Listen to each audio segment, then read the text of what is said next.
প্রিয় শিক্ষার্থীরা, আজকে আমি তোমাদের সাধারণ গণিত সূচক ও লগারিদম অনুশীলনী 4.2 4 নম্বরে সরল করো। এখানে তাহলে তোমরা দেখো যে আজকে আমরা গত ক্লাসে বেসিক সম্পর্কে ধারণা দিয়েছিলাম, আজকে আমরা সরল করব। তাহলে তোমরা খাতা কলম নিয়ে বসে যাও, দেখো কিভাবে সরলগুলি সহজভাবে করা যায়। এখানে যেমন মনে করো লগ আমার 7 লগ 10 ভিত্তিক দেওয়া আছে তোমার 10/9 মাইনাস 2 লগ তোমার 10 ভিত্তিক 25 বা 25 বাই হচ্ছে 24 প্লাস 3 লগ 10 ভিত্তিক তোমার 81/80। দেখো তুমি এইখানে আমরা এর দাগটি উঠিয়ে নিলাম। এখন তোমরা খেয়াল করো যে আমরা এবার সমাধান করি। তাহলে দেখো এইখানে আছে তোমার লগ 10 ভিত্তিক এই পাশের ব্যঙ্গে আমরা লিখতে পারি, দেখো 10/9 এই সামনে লগের সামনে 7, এটি আমরা 10/9 উপরে নিতে পারি। দেখো আবার লগ 10 ভিত্তিক 25/24 এর উপরে আমরা লগের সামনে 2 পাওয়ার দিতে পারি নিয়ে দেখো প্লাস তদ্রূপ আমরা এখানে এই কাজটি করতে পারি। দেখো এখানে 80 এর উপরে আমরা 3 পাওয়ার দিতে পারি। আশা করি তোমরা এটি বুঝতে পেরেছ। আমরা যে লগের সূত্র শিখেছিলাম, যেমন তুমি দেখো যে লগ এ ভিত্তিক এম ভিত্তিক আর, এটি সমান আমরা লিখতে পারি আর, যেমন এ ভিত্তিক এম। এই সূত্রটির মাধ্যমে আমরা যেমন সামনে থেকে পাওয়ারের উপর পাওয়ার থেকে সামনে আনতে পারি, তেমনিভাবে আবার সামনে নেওয়াও যায়। এই সূত্রটি আমরা এখানে ইউজ করেছি। দেখো এইবার দেখো যে আমরা লগের যে এখানে 9 আছে, 9কে ভেঙে আমরা এর উপরে 3-এর উপরে 2 পাওয়ার দিতে পারি। আশা করি তোমরা বুঝতে পেরেছ। আর 5 দুগুণে 10, 10কে ভেঙে আমরা উৎপাদকে 2 গুণন 5 হিসাবে লিখতে পারি। আবার দেখো এইখানে আমরা তোমার 10 ভিত্তিক লগ 10 ভিত্তিক এইখানে 5-এর আমরা 2 5-এর উপর পাওয়ার দিলে 5 5 25, এখানে 2-এর উপর যদি 3 দেই তাহলে তোমার 8কে তোমরা যদি 3 দ্বারা গুণ করো তাহলে 3 8 24। এই রাশিটি নিচের 24কে আমরা এইভাবে ভেঙেও লিখতে পারি। তার উপরে পাওয়ার আছে তোমার 2। আশা করি তোমরা এটুকু বুঝতে পেরেছ। দেখো এইবার 10 ভিত্তিক আমরা 81কে ভেঙে 3-এর উপর 4 এবং 80কে ভেঙে 2-এর উপর 4 হয় 16, আর 5 যদি গুণ দেই 5 16 80, তার উপরে পাওয়ার আমার হোল টু দি পাওয়ার আছে 3। আশা করি তোমরা এটি বুঝতে পেরেছ। দেখো এখানে আমরা 80 যদি ভাঙি তাহলে আমরা লিখতে পারি যে 60 নোট দেখো 40, আমি যদি ভাঙি 20, 2টা ভাঙলে আবার 10, 2টা যদি আবার ভাঙবো তাহলে আমি এখানে দেখো পাচ্ছি 5 দুগুণে 10। দেখো 2 হচ্ছে 1 2 3 4, এই জন্যে আমি 2-এর উপর 4 দিয়েছি এবং গুণ 5, তাহলে 2 দুগুণে 4 4 দুগুণে 8 8 দুগুণে 16 5 16 80। আমরা এভাবে পাওয়ার আকারে এটিকে লিখতে পারি 2-এর উপর 4 গুণন 5। আশা করি তোমরা এটুকু বুঝতেই পেরেছ। এবার দেখো যে আমরা 10 ভিত্তিক এইখানে ভিতরে যে 2 আছে, 2-এর উপরে একটি 1 পাওয়ার আছে। মনে করবা যে কোনো পাওয়ার না থাকলে তোমরা মনে করবা যে 2-এর উপর 1 আছে, তাহলে আমরা 7কে 7 2-এর উপর আমরা এইভাবে পাওয়ার লিখতে পারি। ভিতরের পাওয়ার 1-এর সাথে 7 গুণ করলে তাহলে আমরা বুঝতে পারছি যে 7কে 7 হবে। আর গুণ করলে 5-এর উপরে তেমনি একটা 1 আছে, তাহলে আমরা 5-এর উপর 7কে 7 এভাবে লিখতে পারি। দেখো 3-এর উপর 2 আছে, তাহলে 7 দুগুণে হবে 3-এর উপর 14। আশা করি তোমরা এটুকু বুঝতে পেরেছ।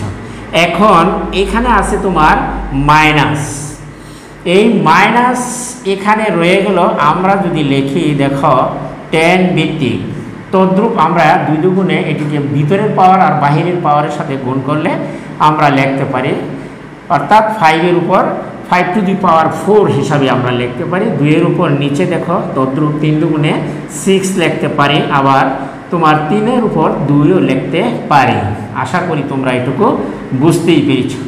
এখন দেখো এখানে লগ 10 ভিত্তিক, এটিকে তদ্রূপ আমরা লিখতে পারি ভিতরের পাওয়ার বাহিরের পাওয়ারের সাথে যদি তুমি গুণ দাও, তাহলে দেখো 3 4-এ 12 হয়, আর ঠিক 2-এর উপর হবে 3 4-এ 12 গুণন 5-এর উপর পাওয়ার নাই, মানে 1 আছে, গুণ করলে হবে আমার 3। আশা করি তোমরা এই গুণটুকু বুঝতেই পেরেছ। এখন আমরা যদি সবগুলো রাশি থেকে দেখো লবকে যদি আমরা কমন নেই, তাহলে আমরা লিখতে পারি দেখো 3 টু দি পাওয়ার 14, এখানে আছে 2-এর পাওয়ার 7 গুণ এখানে আছে 5-এর পাওয়ার 7, আর যেখানে তোমার মাইনাস থাকবে আমরা সূত্র অনুসারে সেখানে আমরা ভাগ চিহ্ন দিব। আশা করি তোমরা এটি সবাই জানো, গত ক্লাসে যারা সূত্রগুলো তোমরা ধারণা পেয়েছিলে। 2-এর উপর 6 গুণন হচ্ছে 3-এর উপর 2, আর যেখানে যোগ সেখানে কিন্তু গুণ দিতে হবে, সেটা আমাদের গুণের সূত্র থেকে আমরা লিখতে পারি। তাহলে দেখো এইখানে 3-এর উপর হচ্ছে তোমার 12, নিচে 2-এর উপর 12 গুণন হচ্ছে তোমার 5-এর উপর আছে তোমার 3। আশা করি তোমরা এটুকু বুঝতে পেরেছ। এখন আমরা সাধারণ সরল করেছিলাম যে 6 7 এবং বেশিরভাগ 8-এ বা 5-এর ক্লাসে আমরা সরল করেছিলাম যে, অর্থাৎ ভাগ থাকলে ভাগের পরে গুণ দিয়ে রাশিগুলিকে উল্টিয়ে দিতে হয়, সেটা কিন্তু আমরা 5 বা 5ম শ্রেণীতে শিখেছিলাম।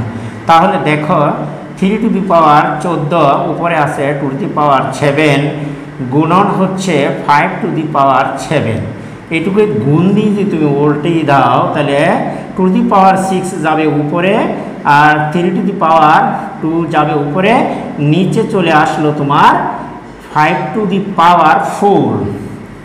দেখো আমরা এই ভাগ চিহ্নকে গুণ দিয়ে এই রাশিটিকে উল্টিয়ে দিয়েছি, অর্থাৎ উপরের রাশি নিচে চলে আসলো আর নিচের রাশিটি উপরে চলে গেল। আর এইখানে যেভাবে আছে আমরা সেভাবেই লিখতে পারি। এইখানে দেখো 5 টু দি পাওয়ার 3। এখন দেখো 3-এর উপর এইখানে আছে তোমার 12। আশা করি তোমরা এইটুকু বুঝতে পেরেছ। এখন আমি গুণের কাজ করব, নিচের রাশিগুলি নিচে গুণ করব আর উপরের রাশিগুলি দেখি উপরে গুণ করি, একই বেগ যুক্ত। আমরা এইবার উপরে কিছু অংশ মুছে নিই। তাহলে দেখো আমরা কিছু অংশ এখানে মুছে নিলাম। তাহলে তুমি একটু খেয়াল করো যে লগ এখানে 10 ভিত্তিক, লগ 10 ভিত্তিক দেখো এইখানে গুণ করলে যে ব্যাপারটি দাঁড়ায়, উপরে দেখো 2-এর উপর 7 আর এখানে 2-এর উপর 6, তাহলে 2-এর উপর আমরা জানি গুণের সময় যে একই বেস থাকে। তাহলে কি হয় দেখো 2-এর পাওয়ার হচ্ছে 7, আবার 2-এর পাওয়ার হচ্ছে 6, তাহলে 6 আর 7 যোগ করলে 2-এর পাওয়ার আসলো মোট। আমরা জানি একই বেস থাকলে পাওয়ারগুলি যোগ, তাহলে 6 আর 7 যোগ করে আমার দাঁড়ালো কত 13। দেখো এইবার 2-এর উপরে 3-এর, দেখো এই 3-এর উপর পাওয়ার হচ্ছে 12 আর এখানে এই 3-এর উপর 2, তাহলে আমরা বেস যদি একই হয় আমরা একটি বেস নিব, আর পাওয়ার হচ্ছে 2 আর 12 যোগ করলে আমাদের পাওয়ার দাঁড়ায় 14। এখন দেখো 5-এর উপর, এখানে 5-এর উপর 7 আর কোনো 5 নেই, কাজেই 5-এর উপর পাওয়ার 7 এখানে রয়ে গেল। তদ্রূপ তুমি নিচের কাজটুকু এভাবে করো। দেখো এখানে 2-এর উপর পাওয়ার হচ্ছে তোমার 12, 2-এর উপর 12, নিচে 3-এর উপর দেখো পাওয়ার কত আছে এখানে 14, তাহলে এই 3-এর উপর পাওয়ার হলো তোমার 14, আর এখানে 5-এর উপর আছে তোমার 7 আর এখানে 5-এর উপর 3, তাহলে 5-এর উপর 3 আর 4 যোগ করলে আমার মোট পাওয়ার হলো 7। যেহেতু আমার একাধিক বেস যদি থাকে একই ধরনের, তাহলে একটি বেস যায়, তাহলে এই 5-এর উপর 4 আর এই 5-এর উপর হচ্ছে 3, তাহলে বেস 1 3 আর 4 যোগ করলে বেস একটা নিলাম, যোগ করে আমার পাওয়ার দাঁড়ালো কত 7। আশা করি তোমরা এটুকু বুঝতেই পেরেছ। এখন দেখো উপরে নিচে, যেমন 5 to the power 7 R 3 to the পাওয়ার 14 আর হলো 3 টু দি পাওয়ার দেখো 14, তাহলে উপরে নিচে দুটি এক জাত কাটা গেল বা বিয়োগ করলে বাদ যায়। আমি মনে করি যে এখানে তোমরা এটি বুঝতে পেরেছ। লগ 10 ভিত্তিক এখানে অবশিষ্ট রইল দেখো 2 এর উপর হচ্ছে তোমার 13 বা 13, এইখানে নিচে 2 এর উপর দাঁড়ালো তোমার 12 বা 12 আমরা লিখতে পারি। আশা করি তোমরা এইটুকু বুঝতেই পেরেছ। এখন দেখো আমি যদি যাই পরবর্তী ধাপে, তাহলে দেখো আমরা জানি ভাগের সমূহ পাওয়ারগুলি যদি একই বেসভুক্ত হয়, দেখো যে একই বেস উপরে 2 বেস ভিত্তি, 2 হলো ভিত্তি বা বেস আর এর পাওয়ার হচ্ছে 13 এবং নিচে হচ্ছে 2 ভিত্তি বা পাওয়ার হচ্ছে 12, কাজেই আমরা একটি ভিত্তি নিতে পারি। উপরের ভিত্তির 2 এবং নিচের ভিত্তিও 2, আমরা 13 মাইনাস অর্থাৎ উপরের পাওয়ার থেকে ভিত্তি একটি নিয়ে নিচের পাওয়ার বিয়োগ করা যায় আমাদের সূত্র অনুসারে সূচকের। এখানে আমরা এখন দেখো আরেকটি লাইন যদি মুছে নেই তাহলে আমরা লিখতে পারি। দেখো এখন এইখানে দেখো যে আমরা এই যে এইখানে 10 ভিত্তিক দেখো আমার থাকছে 13 থেকে 12 গেলে 1, কাজেই আমরা 13 থেকে যখন 12 যায় অর্থাৎ আমরা যখন ভাগের সূত্র লিখেছিলাম লগ 10 ভিত্তিক, মনে করো যে এখানে 10 ভিত্তিক বা ভিত্তিক আমাদের সূত্রটা ছিল। এখানে মনে করো এখানে যদি 10 ভিত্তিক এরকম হয় যে উপরে আছে m, নিচে আছে তোমার মনে করো n, এই সূত্র অনুসারে আমরা লিখতে পারি যে লগ 10 ভিত্তিক a to the power m minus a to the power n, এই সূত্রটি আমরা এখানে ব্যবহার করেছি। কাজে আশা করি তোমরা গতকাল এই সূত্রগুলি সম্পর্কে ধারণা পেয়েছিলে। আজকে তাহলে আর সেখানে মনে হয় তেমন কিছু কষ্ট হওয়ার কথা নয়। এখন দেখো এই 1 যদি লগের সামনে নিয়ে আসে, সেটা কিন্তু লগের সামনে নিয়ে আসলে আর দেখাতে হয় না। তাহলে 10 ভিত্তিক লগ 2, আশা করি যে তোমরা এইটুকু বুঝতেই পেরেছ। এখন আমার যে মোট ফলাফল আসলো লগ 10 ভিত্তিক কত আসলো, এটি কিন্তু লগের সামনে আমরা নিয়ে এসেছি, সেটি কিন্তু গুণাকারে একেবারে আমি গুণ করে রেখেছি। এখন লগ 10 ভিত্তিক 2 অর্থাৎ নির্ণীয় সরলের মান বা নির্ণীয় মান পেলাম। দেখো নির্ণীয় মান লগ 10 ভিত্তিক 2। আশা করি প্রিয় শিক্ষার্থীরা তোমরা এটি বুঝতে পেরেছ। আজকে যে আমরা সরলটি করলাম সেটির মান পেলাম লগ 10 ভিত্তিক 2 অর্থাৎ লগ 2। এখানে আশা করি অঙ্কটি তোমাদের ভালো লাগবে, এবং যদি তোমাদের অঙ্কটি আমার ভালো লাগে তাহলে অবশ্যই তোমরা আমার চ্যানেলটিকে সাবস্ক্রাইব করবা এবং পাশে থাকা বেল আইকনটি অন করে দেবা, ভিডিওটি বন্ধুবান্ধবের কাছে শেয়ার করে দেবা, একটি কমন একটি লাইক অবশ্যই করবা। আজকে আমি এখান থেকে বিদায় নিচ্ছি। আল্লাহ হাফেজ, সকলেই ভালো।